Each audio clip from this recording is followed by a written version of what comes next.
Welcome back to another episode of Grillin' with Papa J. Today, we're not cooking anything.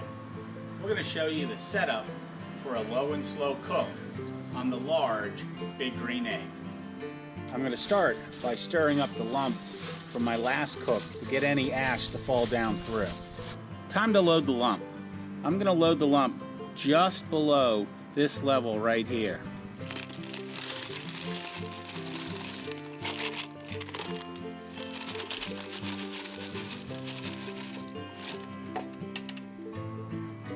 Always watch out for the occasional rock. There's many different ways to light the lump. Do whatever works best for you. I use a heat gun.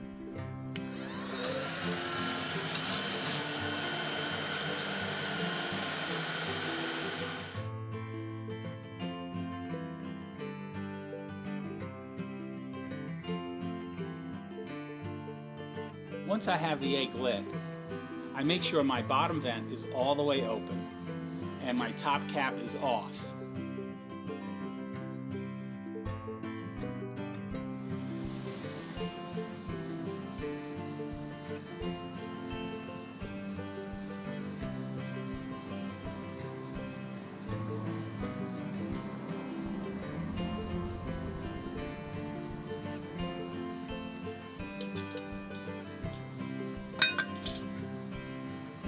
So as you saw, we hit the clean smoke. I put the cap on, that's probably giving me a little bit of smoke now. And we can figure out how we're going to do our setup.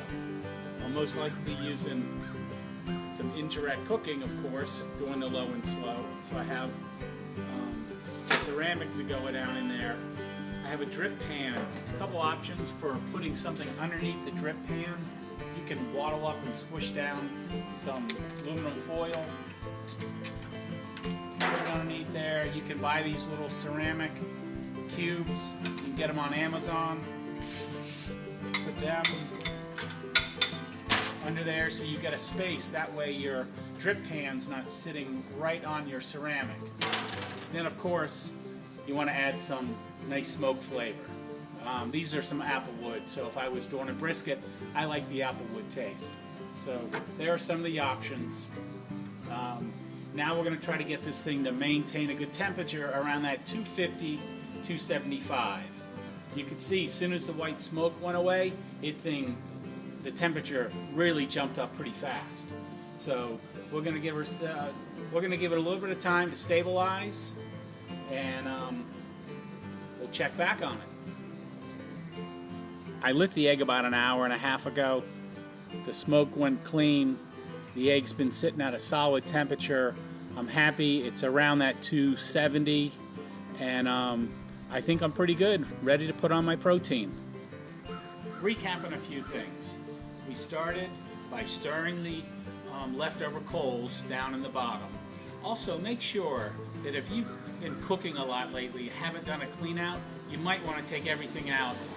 Some people vacuum it out. I take all the elements out and really do a good clean. Make sure that the holes in those bottom ceramics are clear so you get good airflow. You need really good airflow for a low and slow cook. Otherwise, you're going to end up smothering your fire and it'll go out a couple hours after you're going and you think you're all fine. You might go to bed and you wake up in the morning and you don't have a fire running. So I stirred the lump. I added additional lump to really fill that thing all the way up. If I'm doing a low and slow, cooking a big brisket, I might need that 15, 16, 20 hours out of that cook. So I fill it up real nice and high. I get it lit. I wait for the smoke to turn clear. Then I know my fire's good and lit. I put all my elements into it. I add a little bit of wood chunks depending on what flavor I'm looking for. Then you're back to the waiting game again. You want this temperature to stabilize around where you want to cook, say that 250, 275. And I own a bunch of eggs. I've got a mini, I have a mini max, I have a medium, a large, and an extra large. And they all seem to fall into a temperature that they like to cook at. My extra large really likes to sit at about 270, on the dome temperature. This guy, it'll go just a little bit lower and like to sit there. So you got to find out what the sweet spot is for your egg and try to cook at that temperature. And a few degrees difference isn't really going to affect your cook that much. It might speed it up or slow it down a little, but that should be okay. The key, once you get this egg stabilized and you get your protein on, say it's that brisket, watch it. Once you get up close to that probe-like butter, watch it really close. I think you'll be happy with the results. I hope this was informative for you. I hope you learned a few things. Like us on our YouTube channel, Grilling with Papa J, and look for some other videos. See you guys soon. Thank you.